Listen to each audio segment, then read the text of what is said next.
I am here on behalf of Ceramic Tiles of Italy. It's my pleasure to be in Toronto for the first time.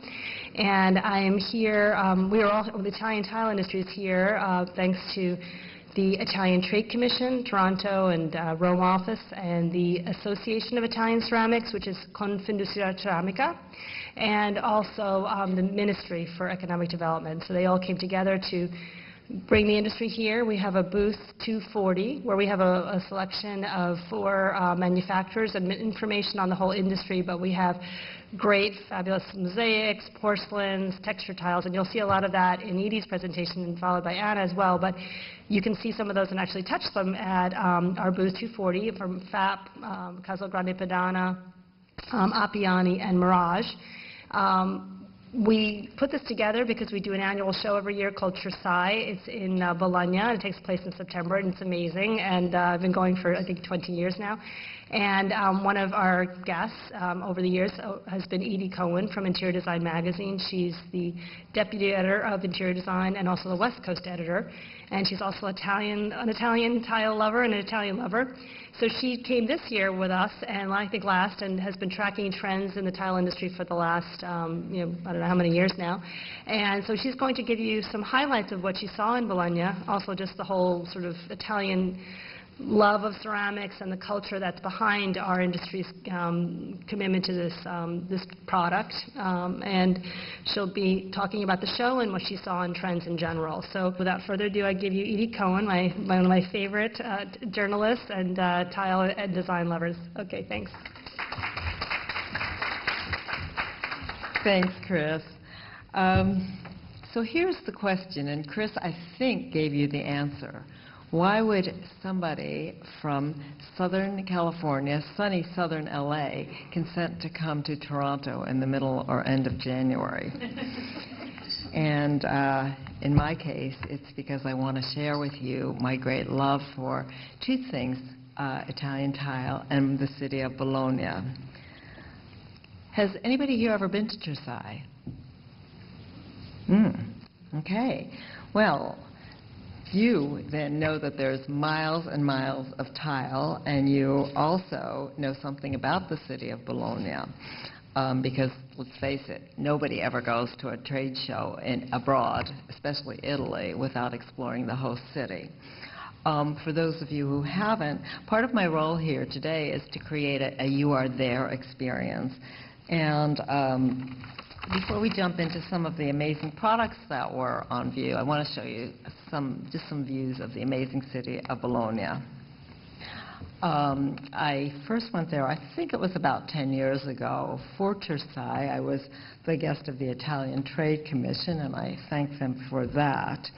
And I really fell in love with the city, and part of the reason is because it's a real Italian city. I mean, people live there, they work there. It's not a city that's filled with tourists and fashionistas. The scale of the city is perfect. You can walk from one end to the other and see sites like the beautiful towers, Piazza Maggiore, the Giorgio Morandi Museum, and one of Europe's oldest universities. And the city has a wonderful sense of layering, from these large open piazzas to the frescoed porticos to the secret villas and gardens that are beyond the walls of shops. Bologna is called La Grassa, the fat.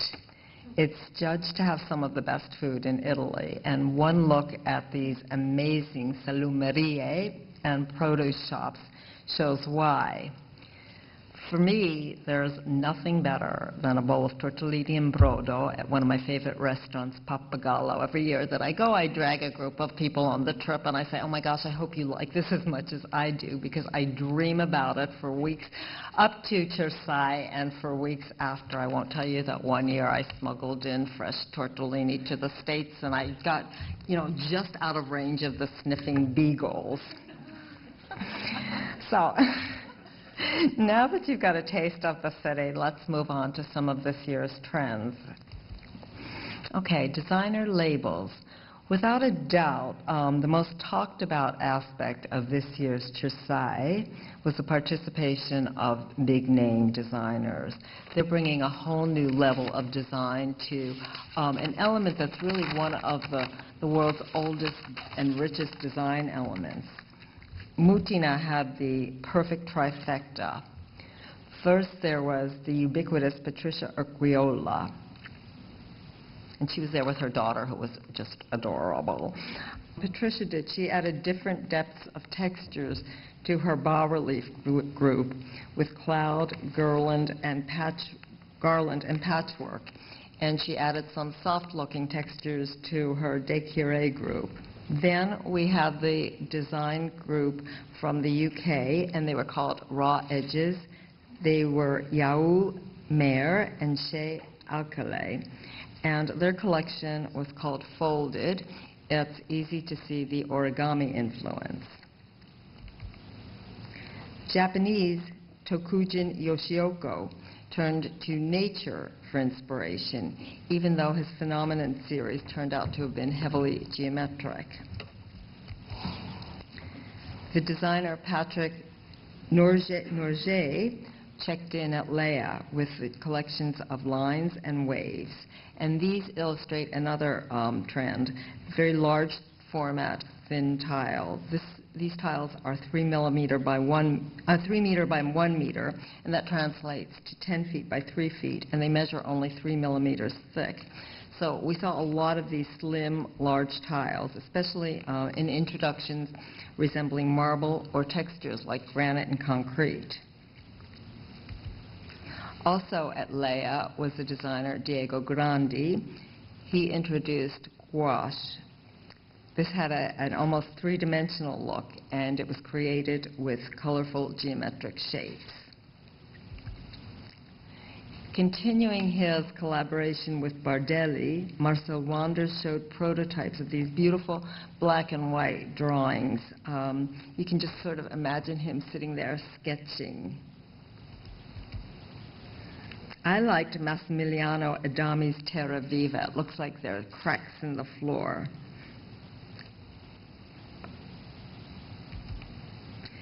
Tagina's Wire, designed by Simone Michele, had a textural, almost felt-like feel to it. And it was also designed for indoor and outdoor use. And both of these were big trends at Chersai. Okay, so we have design fluidity indoor and out. There were many tiles that were designed to meet the structural and tactile characteristics of stone, and they were just finished differently according to whether they would be used indoor or outdoors. And some examples included Cercom's Geo collection, Novabel's Tuscania, Sicania's Pave Wall, Caesar's Emotions. Natural inspirations. Okay, at Chersai there's always plenty of textures, anything from wood to granite, quartzite, concrete, and marble, making the tiles seem almost as if they were a building material rather than a surface material. The wood look has been popular for years, but this year we saw a lot of green wood facsimiles. Here's Leo's Bio Essence.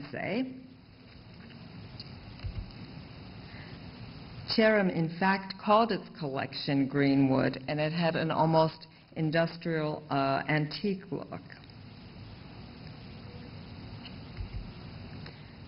For the first time, Cohen introduced its wood-inspired collection. It was called Axis, and it consists of 47-inch long tile planks. For marble looks, we have Rex's I Bianchi and the Nebula collection from Fondovalle. Up close, we have Fleur Gray's Geo Gray, looked almost like ribbed concrete. I love these tiles. They were from Leonardo, and they were called Word Up, and they looked almost